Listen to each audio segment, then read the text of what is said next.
Okay, first leg of the quaddie, Westspeed Stars bonus handicap, 2,200 metres, 2:55 start time. It's a wonderful scheme, the Westspeed scheme, and they're still earning money with these horses getting up over 1,800 metres plus. John Doherty and all the team out there at Rawa doing a terrific job. Tell us about Bazaka. Let's go back and have a look at this performance. Hurtling home to run second to Street Value. Eden Park make the turn together. They're a length and a half. Bazaka into the clear. Aquinas trying to push through, but hampered for a clear run. Classic Collection. Street Value runs on, and Best Beware as flat as a biscuit behind them. Here on the outside, Street Value got the nose in front from Bazaka. Classic Collection. Telixton Rancher's boy run on. It's Street Value though from Bazaka, and Street Value gets up. Street Value by a half length to Bazaka. Solid performance there by Bazaka. He's been racing well of late, and I think this is the easiest race he has contested for some time. Although he rises 4.5 kilos in weight and has drawn a touch awkwardly, I think he's got a bit of class on his rivals. His last effort was behind Street Value. His run prior was Best Beware, Reimbursement, and prior to that it was 2 consecutive wins. So I think he's in his right race on Saturday. Clint Harvey will need to weave a bit of magic from the wide alley, but there does appear to be enough speed in the race with the likes of Eden Park, Bodgy Business, Rosmopolitan, Copper Clippin.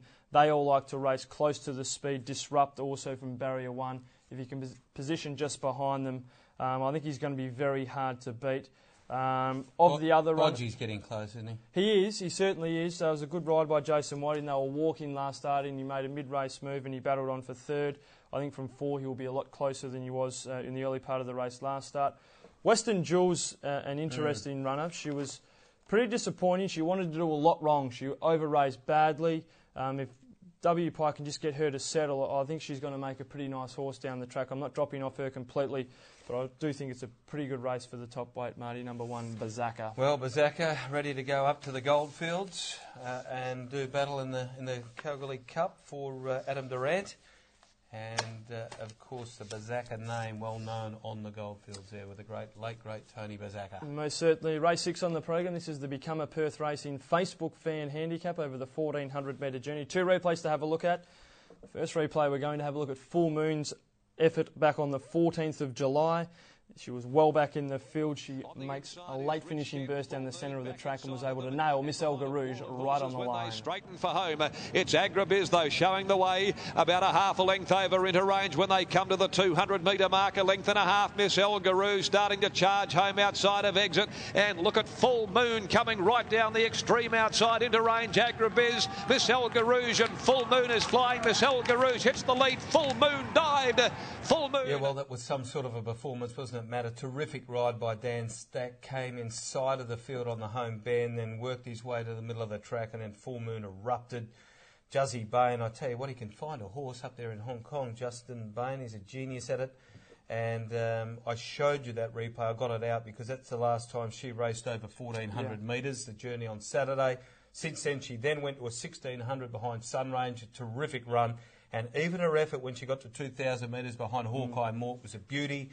Obviously, they thought, no, we're going to start again, fresh her up, back to 1,400, and I think she'll take a lot of stacking. Righto, let's have a look at the second of our replays. This is the Vanty's most recent outing, finishing second behind Where There's Smoke. It was a very gutsy effort by Avanti. Also, Lamonside Less is back in third position. Where There's Smoke straightens home first at the 350, a length and a half. Lomonside Lass getting busy though is Avanti being called upon by Pike, setting out after the leader. 200 to go. Where There's Smoke's in front. Avanti is trying to haul it in, but it's Where There's Smoke inside the 100. The leader by a half to 3/4 on Avanti. Where There's Smoke is clinging on from Avanti, and Where There's Smoke all the way. It was a good effort from Avanti, and if you go back through her form card, she's got seconds to School, Rumble, Specchio, and Where There's Smoke. So in this restricted grade, she's run into some pretty handy types. I thought she had a chance to beat Where There's Smoke, but he's a smart horse. Yeah. Just couldn't get the head down on the line, and they space the others 5.5 lengths when Lomonside Lass can't turn it around on her, you wouldn't think. Hurricane Skies are just starting to get a bit of a move on, aren't they? No, where you have a look, Blacksmith, Sky Magic, you just would think that typical of what happens in WA, that everyone expects so much of them in their first couple of years, and then they start to come good at 3 and 4. And most good judges believe that the more time you can give these Hurricane Skies, the better they'll repay you down the track. And she really does deserve to win a race, and I think she's in this right up to eyeballs. There's another one in this, Matt. You're our 4 man. What about 6 Significantly? The very smart flying spur mare for the Jimmy Taylor yard. Yeah, well, she resumes from a spell. The trial was very good. She's hasn't won first up in the past. The barrier is the big concern. Where's she going to get? You're the speed man. I think she's going to have to go back. I think she's in trouble. She's back, right back. But I will say, when I watched that trial, I did watch that trial and said, whenever she starts, I'll be having something on her. So I'm going to make sure I do. Make sure you do, yeah. Just a bit concerned about the barrier, Marty. I would imagine that they've got some big plans for her ticking over in the back of their mind, and whether or not they'd want to be sort of gassing her to try and win this race, 1,400 metres from a wide draw first up. I'm not so sure about that.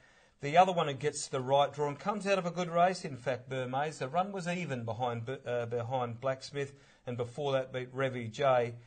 So she drops back from a 74. She cannot draw about Ali, Burmese. Right. And she's done it again. She's come up with barrier 2. She'll get that perfect run in behind them. There's enough speed here for the run-on horses to play a part. They'll be led by Class of Alone, Lomanside Lass, I think a Plom, and who was the other one that'll be up there? Damani's Girl, who likes to race up on the speed. Yeah. So it should be genuinely run, and I think if that's the case, Full Moon, freshened up, back in trip, can just beat Avanti. I think Burmese, courtesy of the barrier, and then Significant. But on top, 5, Full Moon to win race number 6.